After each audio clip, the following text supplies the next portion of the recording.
ನಮಸ್ಕಾರ ಸ್ನೇಹಿತರೆ, ಗತಯುಗದ ಇತಿಹಾಸ ಸರಣಿಗೆ ನಿಮಗೆಲ್ಲ ಆತ್ಮೀಯವಾದ ಸ್ವಾಗತ ಸುಸ್ವಾಗತ. ಸ್ನೇಹಿತರೆ, ನಮ್ಮ ಇತಿಹಾಸ ಸರಣಿಯ ಈ ಸಂಚಿಕೆಯಲ್ಲಿ ನಾವು ಭಾರತದ ಮೇಲೆ ದಾಳಿ ಮಾಡಿದ ಮೊದಲ ಇಸ್ಲಾಂ ಆಕ್ರಮಣಗಳ ಬಗ್ಗೆ ಮಾತನಾಡೋಣ. ಭಾರತದಲ್ಲಿ ಇಸ್ಲಾಂ ಬೇರೂರಿದ ಮೂಲದ ಬಗ್ಗೆ ತಿಳಿದುಕೊಳ್ಳೋಣ. ಅದಕ್ಕೂ ಮೊದಲು ನೀವಿನ್ನು ನಮ್ಮ ಚಾನಲ್ಗೆ ಸಬ್ಸ್ಕ್ರೈಬ್ ಆಗಿಲ್ಲ ಅಂದರೆ ಈ ಕೂಡಲೇ ಸಬ್ಸ್ಕ್ರೈಬ್ ಆಗಿ ಹಾಗೂ ಬೆಲ್ಲೈಕನ್ ಒತ್ತುವ ಮೂಲಕ ನೋಟಿಫೈ ಆಗಿರಿ. ಹಾಗೂ ನಿಮಗೆ ಯಾವುದೇ ವಿಷಯದ ಬಗ್ಗೆ ವಿಡಿಯೋ ಬೇಕಾದರೆ ಕೆಳಗೆ ಕಾಮೆಂಟ್ ಬಾಕ್ಸ್ ಮೂಲಕ ತಿಳಿಸಿ, ನಾವು ಅದರ ಬಗ್ಗೆ ವಿಡಿಯೋ ಮಾಡ್ಕೊಡೋಕೆ ಪ್ರಯತ್ನ ಪಡ್ತೇವೆ. ಇನ್ನು ನಿಮ್ಮ ಸಮಯನ ಜಾಸ್ತಿ ವ್ಯರ್ಥ ಮಾಡದೆ ವಿಷಯಕ್ಕೆ ಬಂದ್ಬಿಡ್ತೇನೆ. ಇಸ್ಲಾಂ ಧರ್ಮ ಎಲ್ಲಿ ಹುಟ್ಟಿದ್ದು? ಇದರ ಸ್ಥಾಪಕರು ಯಾರು? ಇಸ್ಲಾಂ ಧರ್ಮ ಹರಡಿದ್ದಾದ್ರೂ ಹೇಗೆ? ಸ್ನೇಹಿತರೆ, ಇಸ್ಲಾಂ ಧರ್ಮದ ಏಳಿಗೆ ಮತ್ತು ವಿಸ್ತರಣೆಯು ಪ್ರಪಂಚದ ಇತಿಹಾಸದಲ್ಲಿ ಮಹತ್ವದ ಸ್ಥಾನವನ್ನು ಪಡೆದುಕೊಂಡಿದೆ. ಸ್ನೇಹಿತರೆ, ಏಷ್ಯಾ ಖಂಡದ ಪಶ್ಚಿಮ ಭಾಗದಲ್ಲಿ ವಿಶಾಲವಾದ ಅರೇಬಿಯಾ ದೇಶವಿದೆ.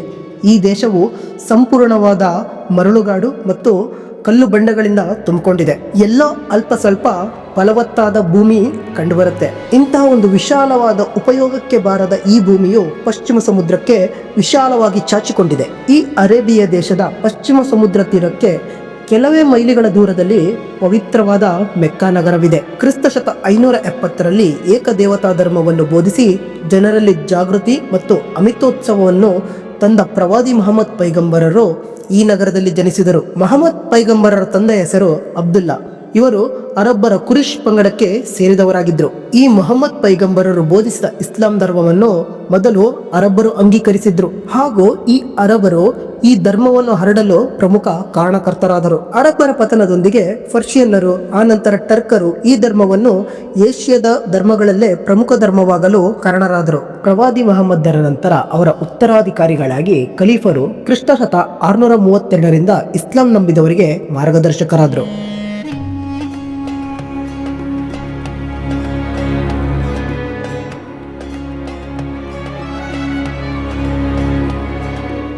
ಸ್ನೇಹಿತರೆ, ಇಸ್ಲಾಂ ಧರ್ಮವು ಅರಬ್ಬರಲ್ಲಿ ಕ್ಷತ್ರಿಯ ಸ್ಫೂರ್ತಿಯನ್ನು ಮತ್ತು ರಾಷ್ಟ್ರೀಯ ಮನೋಭಾವನೆಯನ್ನು ಬೆಳೆಸಿತು.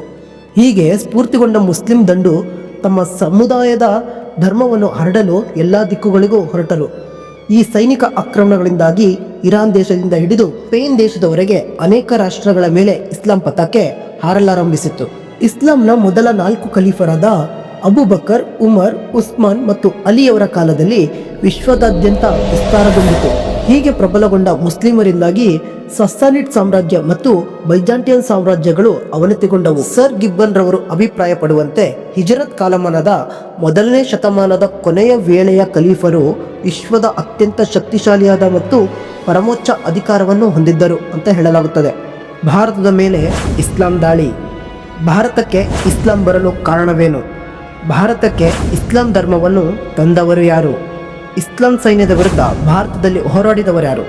ಸ್ನೇಹಿತರೆ, ವಿಶ್ವದಾದ್ಯಂತ ಇಸ್ಲಾಂ ಧರ್ಮ ಮತ್ತು ರಾಜ್ಯವನ್ನು ಕಟ್ಟಬೇಕೆಂಬ ಮಹತ್ವಾಕಾಂಕ್ಷೆಯನ್ನು ಹೊಂದಿದ್ದ ಅರಬ್ಬರು ಪಶ್ಚಿಮ ಭಾರತದ ಸಂಪತ್ಭರಿತ ಬಂದರುಗಳ ಮೇಲೆ ಹಾಗೂ ವಾಯುವ್ಯ ಗಡಿನಾಡಿನ ಪ್ರದೇಶಗಳ ಮೇಲೆ ಕಣ್ಣಿಟ್ಟಿದ್ದರು. ಹಿಮ್ಮಡಿ ಪುಲಕೇಶಿಯ ಆಳ್ವಿಕೆಯ ಕಾಲದಲ್ಲಿ ಬೊಂಬಾಯಿ ಬಳಿಯ ಥಾನಕ್ಕೆ ಕ್ರಿಸ್ತ ಶಕ ಸುಮಾರು 637ರಲ್ಲಿ ಖಲೀಫನಾದ ಉಮರನು ಅರಬ್ಬರ ನೌಕಾಸೇನೆಯೊಂದನ್ನು ಕಳಿಸಿದ್ದನು. ಆದರೆ ಈ ಪ್ರಯತ್ನ ವಿಫಲವಾಗಿ ನಂತರ ಕ್ರಿಸ್ತ ಶಕ 644ರಲ್ಲಿ ಖಲೀಫಾ ಉಸ್ಮಾನನು ಅಬ್ದುಲ್ ಬಿನ್ ಅಮರ್ ಎಂಬುವನ ನೇತೃತ್ವದಲ್ಲಿ ಭೂಮಾರ್ಗದ ಮೂಲಕ ದಾಳಿ ಮಾಡಲು ಸಿದ್ಧನಾಗಿದ್ದನು.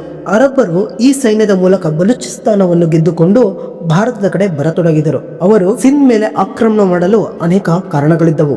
ಅವರಲ್ಲಿದ್ದ ಧಾರ್ಮಿಕ ಉತ್ಸಾಹ, ಉರುಪುಗಳೇ ಅವರಿಗೆ ಮುಖ್ಯ ಕಾರಣಗಳಾಗಿದ್ದವು. ಅರಬ್ಬರು ಹೊಸದಾಗಿ ಸ್ವೀಕರಿಸಿದ ಇಸ್ಲಾಂ ಧರ್ಮವನ್ನು ವಿಶ್ವದೆಲ್ಲೆಡೆ ಹರಡಬೇಕೆಂಬ ಆಶಯ ಅವರಲ್ಲಿದ್ದ ಪ್ರಮುಖ ಕಾರಣವಾಗಿತ್ತು. ಅಷ್ಟೇ ಅಲ್ಲದೆ ಸಿಂಧ್ನಲ್ಲಿದ್ದ ಅನೇಕ ಸಂಪತ್ತನ್ನು ದೋಚುವುದು ಕೂಡ ಅವರ ಇನ್ನೊಂದು ಕಾರಣವಾಗಿತ್ತು. ಭಾರತದಲ್ಲಿ ದೊರೆಯುತ್ತಿದ್ದ ವಿಲಾಸಿ ವಸ್ತುಗಳಾದ ಚಿನ್ನ, ವಜ್ರ, ವೈಡೂರ್ಯ, ಅದ್ಭುತವಾದ ನಾಗರಿಕ ಮತ್ತು ಆಡಂಬರದಿಂದ ಕೂಡಿದ ವೈಭವಯುತ ಧಾರ್ಮಿಕ ಜೀವನ ಮುಂತಾದವುಗಳು ಅವರನ್ನು ಆಕರ್ಷಿಸುತ್ತಿದ್ದವು. ಇನ್ನು ಕ್ರಿಸ್ತ ಶಕ 711ರಲ್ಲಿ ಸಿಂಧ್ ಮೇಲೆ ಪ್ರಥಮ ದಾಳಿ ಉಬೇದುಲ್ಲಾನ ನೇತೃತ್ವದಲ್ಲಿ ನಡೆಯಿತು. ಆದರೆ ಈ ದಾಳಿಯು ವಿಫಲಗೊಂಡಿದ್ದಲ್ಲದೆ ಉಬೇದುಲ್ಲಾ ಮರಣ ಹೊಂದಿದ್ದನು. ಆನಂತರ ಹಜಾಜನು ಸಿಂಧ್ ದಾಳಿಗೆ ಅತ್ಯವಶ್ಯಕವಾದ ಬೃಹತ್ ಸೈನ್ಯವನ್ನು ಸಂಘಟಿಸಿ ಶಕ್ತಿಯುತ ಸೈನ್ಯಕ್ಕೆ ತನ್ನ ಅಳಿಯನು, ಯುವಕನು, ಉತ್ಸಾಹಶಾಲಿಯಾದ ಮಹಮ್ಮದ್ ಬಿನ್ ಕಾಸಿಂನನ್ನು ದಂಡನಾಯಕನನ್ನಾಗಿ ನೇಮಿಸಿ ಕ್ರಿಸ್ತ ಶಕ 712ರಲ್ಲಿ ಮತ್ತೊಂದು ದಾಳಿಗೆ ಕಳುಹಿಸಿದನು.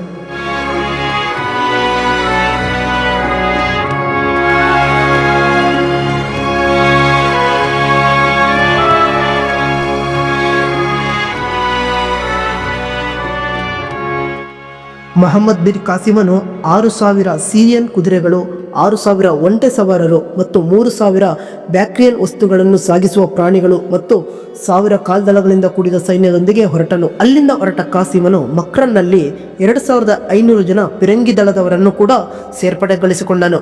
ಹೀಗೆ ಎಲ್ಲವನ್ನು ಒಟ್ಟುಗೂಡಿಸಿ ಕಾಸಿಮ್ನ ಬಳಿ 50,000 ಸೈನಿಕರ ಒಂದು ಬೃಹತ್ ಸೈನ್ಯ ಸಿದ್ಧವಾಗಿತ್ತು. ಇಲ್ಲಿಂದ ಭಾರತದ ಮೇಲೆ ಇಸ್ಲಾಂ ದಾಳಿಯ ಇತಿಹಾಸದ ಕುರುಹುಗಳು ಸಿಗ್ತಾ ಹೋಗುತ್ತೆ. ಮಹಮ್ಮದ್ ಬಿನ್ ಕಾಸಿಮ್ನ ಕ್ರೂರ ಕೃತ್ಯ ಏನಾಗಿತ್ತು? ಕಾಸಿಮ್ನೊಂದಿಗೆ ಹೋರಾಡಿದ ಮಹಾನ್ ವೀರರು ಯಾರು? ಕಾಸಿಮ್ ಭಾರತವನ್ನು ಆಕ್ರಮಣ ಮಾಡ್ಕೊಳ್ತಾನ. ಈ ಮೊದಲ ಇಸ್ಲಾಂ ದಾಳಿಗೆ ಹಿಂದೂ ರಾಜರ ವಿರೋಧವೇನಾಗಿತ್ತು? ಸ್ನೇಹಿತರೆ, ಮೊಹಮ್ಮದ್ ಬಿನ್ ಕಾಸಿಮನು ಮಕ್ರಾನ್ ಮೂಲಕ ದೇವಾಲನ್ನು ಆಕ್ರಮಿಸ್ತಾನೆ. ಆನಂತರ ಕಾಸಿಮನು ದೇವಾಲ್ಗೆ ತಲುಪುವಷ್ಟರಲ್ಲಿ ಹಜಾಜನು ಸಮುದ್ರದ ಮೂಲಕ ತನ್ನ ಸೈನ್ಯವನ್ನು ಕಳಿಸಿರ್ತಾನೆ. ಇದು ಮೊಹಮ್ಮದ್ ಬಿನ್ ಕಾಸಿಮನಿಗೆ ಒಂದು ಶಕ್ತಿ ಬಂದಂತಾಗಿರುತ್ತೆ. ದೇವಾಲಿನಲ್ಲಿ 4,000 ರಜಪೂತರ ಸೈನ್ಯದಂತೆ ಕಾಸಿಮ್ನ ಬೃಹತ್ ಸೈನ್ಯ ಹೋರಾಟ ಮಾಡುತ್ತೆ. ಈ ಹೋರಾಟದಲ್ಲಿ ರಜಪೂತರ ಸೈನ್ಯ ಸೋತೋಗಿ ದೇವಾಲವು ಮೊಹಮ್ಮದ್ ಬಿನ್ ಕಾಸಿಮನ ವಶವಾಗುತ್ತೆ.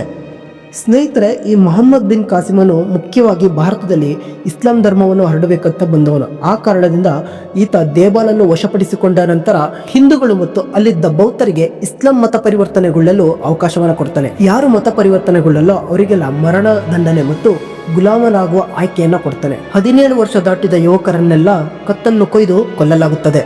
ಈ ಸಂದರ್ಭದಲ್ಲಿ ಮೊಹಮ್ಮದ್ ಬಿನ್ ಕಾಸಿಮನು ಹಜಾಜ್ನಿಗೆ ಈ ರೀತಿಯಾಗಿ ಪತ್ರವನ್ನು ಬರೀತಾನೆ. ರಾಜ ದಾಹಿರ್ ದಾಯಾದಿ ಅವನ ಸೈನಿಕರು ಮತ್ತು ಅಧಿಕಾರಿಗಳನ್ನು ರವಾನಿಸಲಾಗಿದೆ. ವಿರೋಧಿ ಮತದಾರರನ್ನು ಇಸ್ಲಾಂಗೆ ಪರಿವರ್ತಿಸಲಾಗಿದೆ ಅಥವಾ ನಾಶಗೊಳಿಸಲಾಗಿದೆ. ನಿಗದಿತವಾದ ಸಮಯದಲ್ಲಿ ಕುತ್ಬವನ್ನು ಬೋಧಿಸಲಾಗುತ್ತದೆ. ಕುತ್ಬ ಅಂದರೆ ಶುಕ್ರವಾರದ ಪ್ರಾರ್ಥನೆ. ಸ್ನೇಹಿತರೆ, ಈ ರೀತಿಯಾದ ಪತ್ರ ಲೇಖನವನ್ನು ಕಾಸಿಮ್ ಬರೆದಿರ್ತಾನೆ. ಮೊಹಮ್ಮದ್ ಬಿನ್ ಕಾಸಿಮನ ಕೊನೆಯ ಯುದ್ಧ. ಕಾಸಿಮ್ನೊಂದಿಗೆ ಹೋರಾಡಿದ ಭಾರತದ ಆ ವೀರ ಯಾರು? ಈ ಯುದ್ಧದ ಪರಿಣಾಮ ಏನಾಯಿತು? ಸ್ನೇಹಿತರೆ, ಭಾರತದಲ್ಲಿ ಕಾಸಿಮನ ವಿರುದ್ಧ ಹೋರಾಡಲು ಒಬ್ಬ ಮಹಾನ್ ವೀರನಿದ್ದ. ಅವನ ಹೆಸರು ದಾಹಿರ್ ಎಂದು. ಇವನು ದೇವಾಲ್ನಿಂದ 150 ಕಿಲೋಮೀಟರ್ ದೂರದಲ್ಲಿ ತನ್ನ ರಾಜಧಾನಿಯನ್ನು ಮಾಡಿಕೊಂಡಿರ್ತಾನೆ. ದಾಹಿರ್ನನ್ನು ಬಿಟ್ಟು ಹಾಕಿ ಕೆಲವು ಬೌದ್ಧ ಸನ್ಯಾಸಿಗಳು ಮತ್ತು ಮತಿಭ್ರಷ್ಟರು ಕಾಸಿಮ್ನನ್ನು ಸೇರ್ಕೊಳ್ತಾರೆ. ಇವರ ಸೈನ್ಯಕ್ಕೆ ಸೇರಿಕೊಂಡು ಇವರು ಸಿಂಧೂ ನದಿಯನ್ನು ಅತ್ಯಂತ ಸುಲಭವಾಗಿ ದಾಟಿಸ್ಬಿಡ್ತಾರೆ. ಸಿಂಧೂ ನದಿಯನ್ನು ದಾಟಿದ ಕಾಸಿಮ್ ರಾವೂರ್ ಬಳಿ ಬಂದು ನೆಲೆಸ್ತಾನೆ. ಇಲ್ಲಿಯವರೆಗೂ ಅರಬ್ಬರ ದಾಳಿ ಕಡೆಯಿಂದ ಬ್ರಾಹ್ಮಣಾಬಾದ್ ಕೋಟೆಯಲ್ಲಿ ದಾಹಿರನು ಉತ್ತರ ಕೊಡಬೇಕು ಅಂತ ತನ್ನ ಸೈನ್ಯವನ್ನು ಸಿದ್ಧ ಮಾಡಿಕೊಂಡು ರಾವೂರ್ ಬಳಿ ಯುದ್ಧಕ್ಕೆ ಸಿದ್ಧನಾಗಿ ನಿಂತಿರ್ತಾನೆ. ರಾವೂರ್ ಯುದ್ಧವು ಕ್ರಿಸ್ತಶಕ 712 ಜೂನ್ 20ರಂದು ನಡೆಯುತ್ತೆ. ಯುದ್ಧಾಕಾಂಕ್ಷಿಯಾಗಿದ್ದ ದಾಹೂರನು ತನ್ನೆಲ್ಲ ಶಕ್ತಿ ಸಾಮರ್ಥ್ಯವನ್ನು ಒಗ್ಗೂಡಿಸಿ ಕಾಸಿಮ್ ಮೇಲೆ ದಾಳಿ ಮಾಡ್ತಾನೆ. ಯುದ್ಧ ಪ್ರಾರಂಭದಲ್ಲಿ ದಾಹಿರ್ನ ಕೈ ಮೇಲಾಗಿ ಅರಬ್ ಸೈನ್ಯವು ಸೋಲುವಂತ ಹಂತ ತಲುಪಿರುತ್ತೆ. ಸೈನ್ಯವನ್ನು ಮುನ್ನಡೆಸುವ ದಾಹಿರನು ಎತ್ತರವಾದ ಆನೆಯ ಮೇಲೆ ಕುಳಿತಿರ್ತಾನೆ. ಯುದ್ಧದಲ್ಲಿ ದಾಹಿರನು ಕುಳಿತಿದ್ದ ಆನೆಯ ಕಣ್ಣಿಗೆ ಬಾಣವೊಂದು ನಾಟಿ ಆನೆಯು ಸೈನ್ಯದಲ್ಲಿ ಹಾಹಾಕಾರ ಎಬ್ಬಿಸ್ಬಿಡುತ್ತೆ. ಈ ಆನೆ ದಾಹಿರನನ್ನು ಯುದ್ಧ ರಣರಂಗದಿಂದ ಹೊರಗೆ ಎತ್ಕೊಂಡೋಗಿ ಅವನನ್ನು ಗಾಯಗೊಳ್ಳುವಂತೆ ಮಾಡಿಬಿಡುತ್ತೆ. ಗಾಯಗೊಂಡರೂ ಸಹ ಮತ್ತೆ ಕುದುರೆ ಮೇಲೆ ಕುಳಿತು ದಾಹಿರನು ಯುದ್ಧರಂಗಕ್ಕೆ ಧಾವಿಸಿದನು. ಆದ್ರೆ ಆನೆ ಮೇಲೆ ದಾಹಿರನು ಕಾಣದಾದಾಗ ಸೈನಿಕರು ತಮ್ಮ ರಾಜ ಸತ್ತೋದ ಅಂತ ಅನ್ಕೊಂಡು ಯುದ್ಧದಿಂದ ಹಿಂಸರಿತಾರೆ. ಆದ್ರೂ ದಾಹಿರನು ಹೇಗೂ ಹಾಗೂ ಅವ್ರನ್ನೆಲ್ಲ ಸೇರಿಸ್ಕೊಂಡು ಯುದ್ಧವನ್ನು ಪುನರ್ ಪ್ರಾರಂಭಿಸ್ತಾನೆ. ಆದ್ರೆ ಮೊದಲಿನ ಹಾಗೆ ಉರುಪಿನಿಂದ ಸೈನಿಕರು ಯುದ್ಧ ಮಾಡ್ತಾ ಇರಲ್ಲ. ಈ ಕಾರಣದಿಂದ ದಾಹಿರನು ಶತ್ರುಗಳ ಕೈಯಲ್ಲಿ ಸಿಕ್ಕಾಕೊಂಡು ಸತ್ತೋಗ್ಬಿಡ್ತಾನೆ. ನಂತರ ಕಾಸಿಮನು ರಾವೂರ್ ಕೋಟೆಗೆ ಮುತ್ತಿಗೆ ಹಾಕ್ತಾನೆ. ದಾಹಿರ್ನ ಪತ್ನಿಯಾಗಿದ್ದ ರಾಣಿಬಾಯಿಯು ಅಳಿದುಳಿದ ತನ್ನ 15,000 ಪ್ರಬಲ್ಯ ಸೈನ್ಯದೊಂದಿಗೆ ರಾವೂರ್ನ ಕೋಟೆಯನ್ನು ರಕ್ಷಿಸಲು ಶತ್ರುಗಳ ಮೇಲೆ ಕಲ್ಲುಗಳು, ಗುಂಡುಗಳು, ಮರಗಳನ್ನು ತೂರಾಡಿ ಆ ಕೋಟೆಯನ್ನು ಎಷ್ಟು ಸಾಧ್ಯವೋ ಅಷ್ಟು ರಕ್ಷಣೆ ಮಾಡೋಕ್ಕೆ ಪ್ರಯತ್ನ ಪಡ್ತಾರೆ. ಕೊನೆಗೆ ಸಾಧ್ಯವೇ ಇಲ್ಲ ಅನ್ನೋ ಸಮಯದಲ್ಲಿ ರಾಣಿಬಾಯಿ ಇತರ ಹೆಣ್ಣು ಮಕ್ಕಳೊಡನೆ ಜೌಹರ್ಗೆ ಆಹುತಿಯಾಗ್ಬಿಡ್ತಾಳೆ. ಆ ಸಾವಿರಾರು ಹೆಣ್ಣು ಮಕ್ಕಳು ಜೌಹರ್ಗೆ ಶರಣಾಗಿರ್ತಾರೆ. ಆದರೆ ಅಲ್ಲಿ ಉಳಿದಿದ್ದ ಇತರೆ ಪುರುಷರುಗಳು ಕೋಟೆಯಿಂದ ಹೊರಗೆ ಬಂದು ಆ ಸೈನ್ಯದ ವಿರುದ್ಧ ಹೋರಾಡ್ತಾ ತನ್ನ ಕೊನೆಯ ಪ್ರಾಣ ಇರುವವರೆಗೂ ಆ ಹೆಣ್ಣು ಮಕ್ಕಳ ಮಾನವನ್ನು ರಕ್ಷಿಸುತ್ತಾರೆ.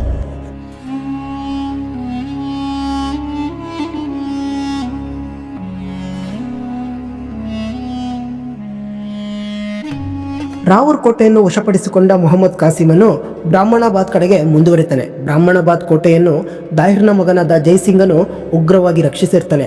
ಈ ಹೋರಾಟದಲ್ಲಿ 20,000 ಸೈನಿಕರು ಸತ್ತೋಗ್ತಾರೆ. ಕೋಟೆಯನ್ನು ಉಳಿಸ್ಕೊಳ್ಳಕ್ಕೆ ಸಾಧ್ಯ ಆಗಲ್ಲ ಅಂತ ಅರಿತ ಜೈಸಿಂಗ್ ಅಲ್ಲಿಂದ ಬ್ರಾಹ್ಮಣಾಬಾದನ್ನು ಬಿಟ್ಟು ಓಡೋಗ್ತಾನೆ.